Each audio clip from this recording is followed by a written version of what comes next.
everyone, this is Mr. K-Pack. I found this game earlier today called Thomas Was Alone. You might have heard of it. I wanted to give you a review, but I think it's better if you just experience it for yourself. So I'll shut up, you can just watch this amazing game, and thank you for watching.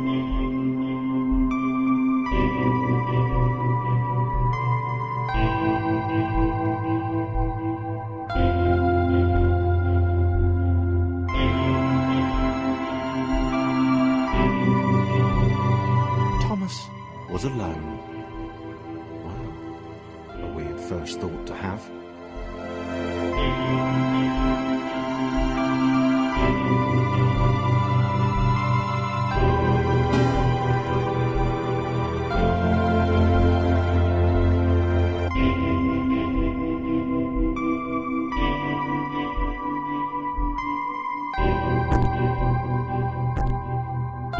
Thomas decided to start listing his observations for posterity. 1. The whole alone thing. 2. Portals. They led somewhere. He'd yet to work out where. 3. Falling. Thomas was absolutely fantastic at falling. He was almost as good at falling as he was at observing.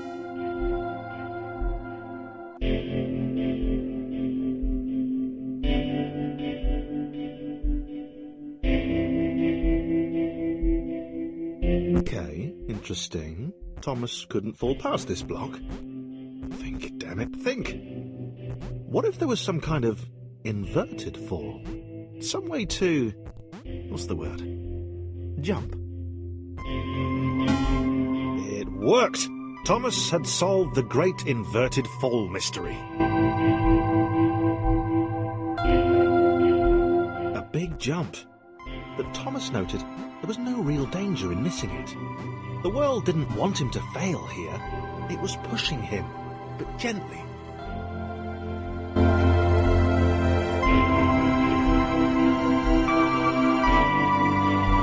This all seemed a little dangerous. The world was not to be trusted. It was unstable, and it seemed to Thomas that it could let him down at any moment.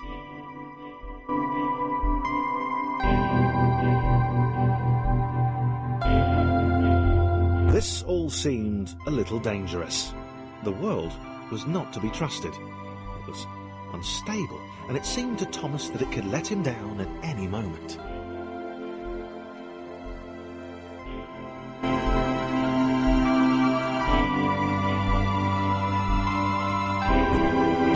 Thomas wondered whether the portals were actually taking him anywhere.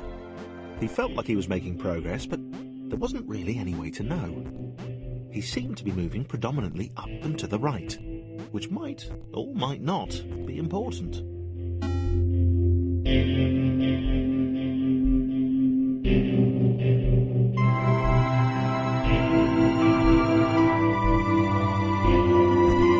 It might have been paranoia again, but Thomas could have sworn the world was becoming more complicated. It always seemed to be one step ahead of his skills. It had been designed just for him. He wondered why. Was the world testing him? No. Too obvious.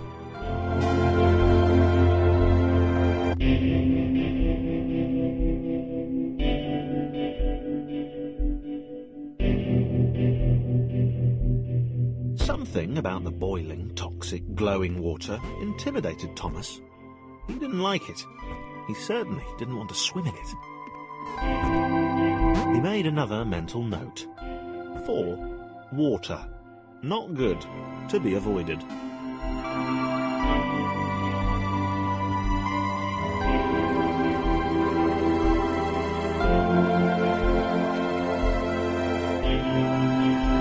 The loneliness was getting to Thomas.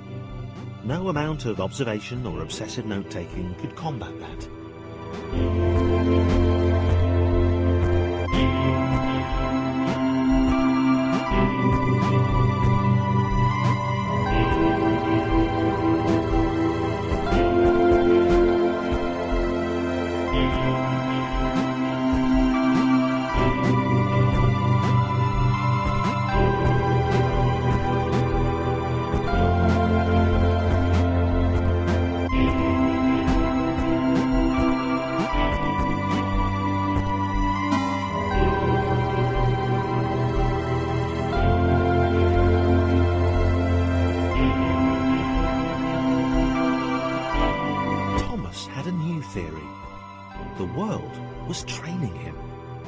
could feel himself getting smarter. There was the mental list to consider. Over the minutes and seconds since his spontaneous generation, he'd become a pretty skilled jumper. He was evolving. He just wished he had someone to share it with.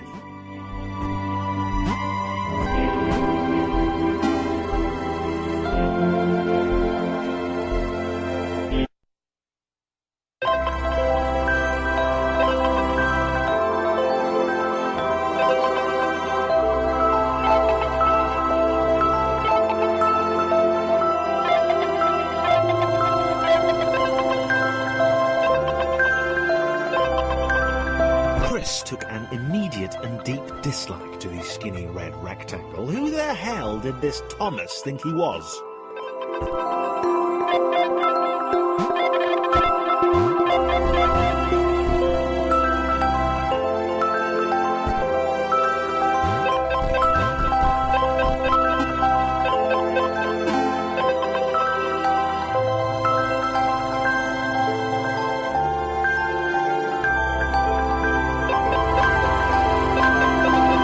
Had been doing fine. He wasn't the highest jumper, but he'd held his own. He'd even been graceful at times. Well, not technically graceful, that's probably the wrong word, but, you know, fine. There was that skinny little runt leaping about like he owned the place.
Was more like it.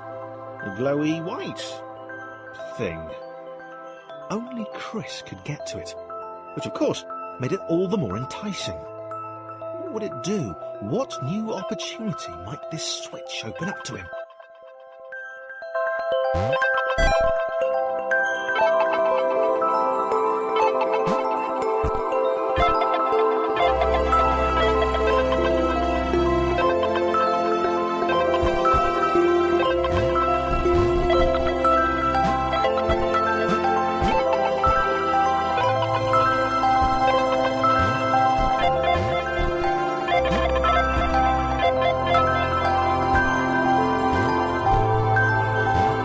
Great. Another chance for Thomas to jump slightly higher than Chris. How fortunate. Seriously, this made the whole switch pressing thing entirely worthwhile.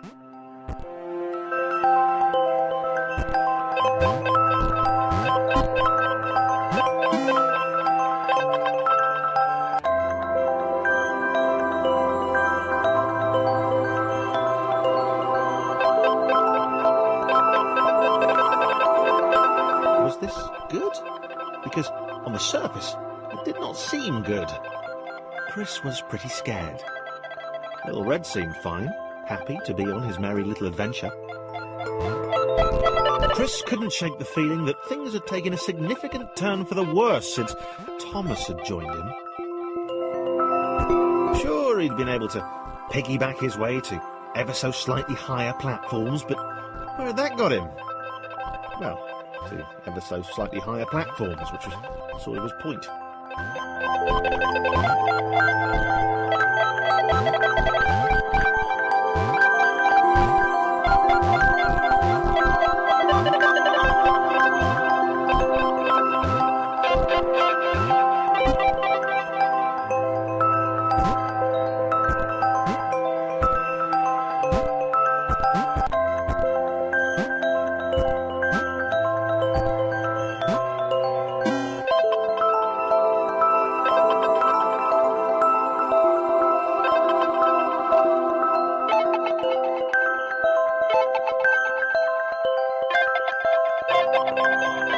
Chris stared at Thomas with pure hatred. He seemed so very happy at their situation. Friends together, a brave fellowship of quadrilaterals on a quest for greatness. That would be fine. But it was all the obvious observation that Thomas was doing which grated. Every time they saw something vaguely new, Chris would hear a satisfied little from the vaulting idiot. He hoped the next portal would split them up, if only for a few levels.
This was his chance, a moment to shine. This was game day.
This would not do. John needed room to show off his exceptional skills. As it was, he was trapped on the wrong side of these little dot things. Where'd they come from, anyway?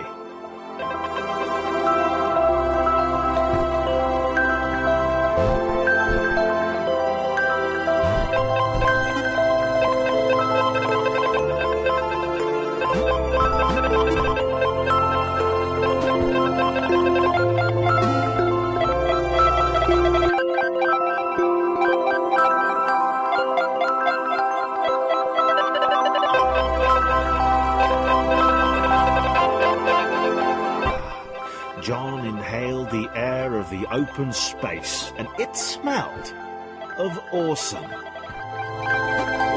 Time to flex those muscles, to put his training to use time to show those little dots how it was done.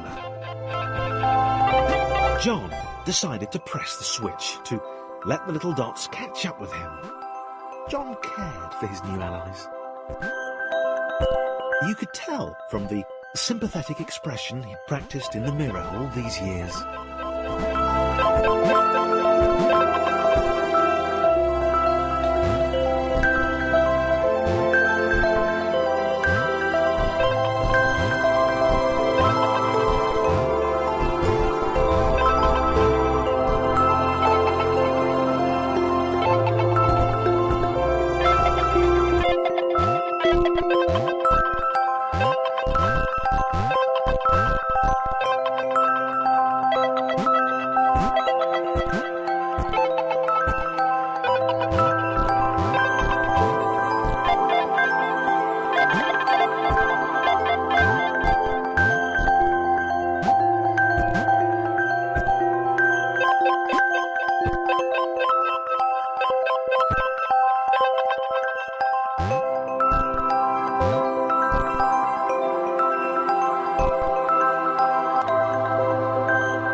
John was happy to keep helping. He felt it was important to his image that he was seen to help the little guys.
them so much either.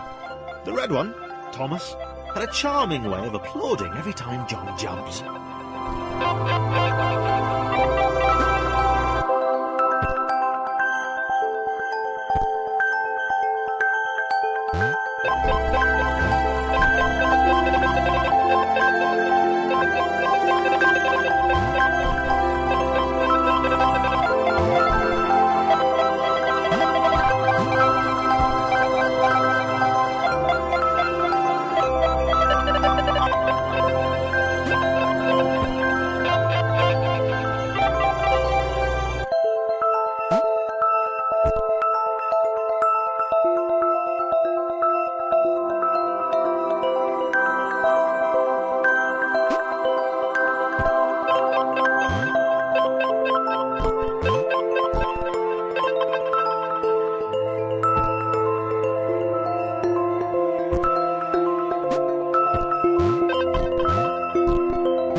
The angry orange one was less immediately likeable, but his unremitting cynicism and tutting amused John.